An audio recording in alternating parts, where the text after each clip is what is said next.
L'heure est grave. Bien-aimés, Dieu nous a dit que sa parole va s'accomplir.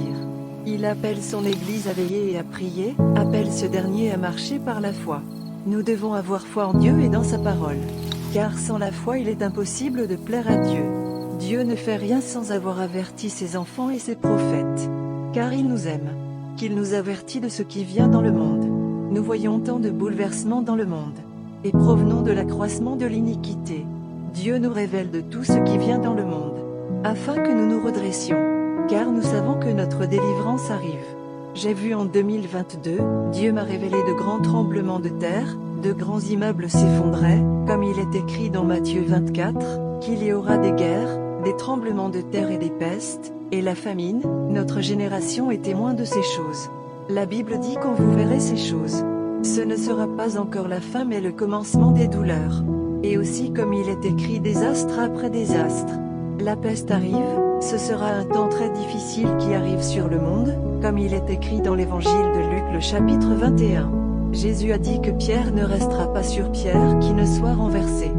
Dieu appelle son peuple et le monde à la repentance, car il est fidèle et juste pour nous pardonner.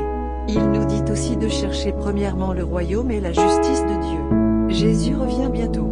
Il viendra pour une épouse sainte, et il veut que son Église sorte de la distraction, et de ne point aimer le monde, ni les choses qui sont dans le monde, et de nous laisser être guidés et conduits par son Esprit, car le Saint-Esprit nous conduira dans toute la vérité.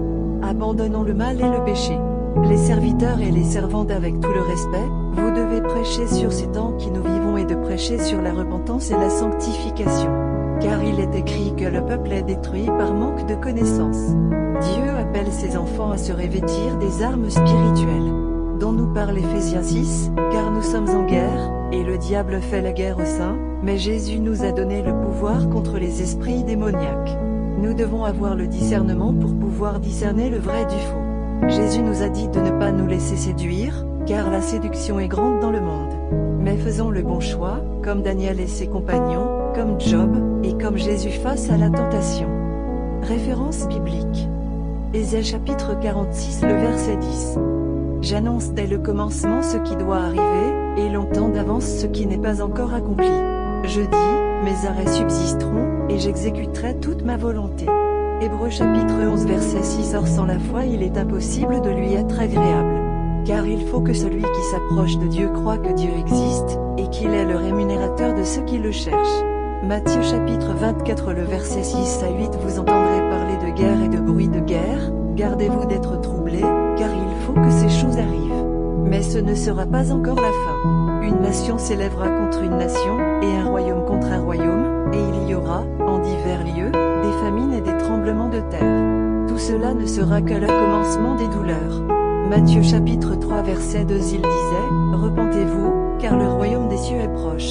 1 Jean chapitre 2 verset 15 à 16. Newton n'aimait point le monde, ni les choses qui sont dans le monde. Si quelqu'un aime le monde, l'amour du Père n'est point en lui. Car tout ce qui est dans le monde, la convoitise de la chair, la convoitise des yeux, et l'orgueil de la vie, ne vient point du Père, mais vient du monde. Osée chapitre 4 verset 6. Mon peuple est détruit, parce qu'il lui manque la connaissance. Puisque tu as rejeté la connaissance, je te rejetterai, et tu seras dépouillé de mon sacerdoce.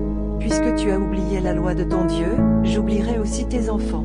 Hébreux chapitre 12 verset 14. Recherchez la paix avec tous, et la sanctification, sans laquelle personne ne verra le Seigneur. Deutéronome chapitre 30 verset 19. Je l'en prends aujourd'hui à témoin contre vous le ciel et la terre, j'ai mis devant toi la vie et la mort, la bénédiction et la malédiction. Choisis la vie.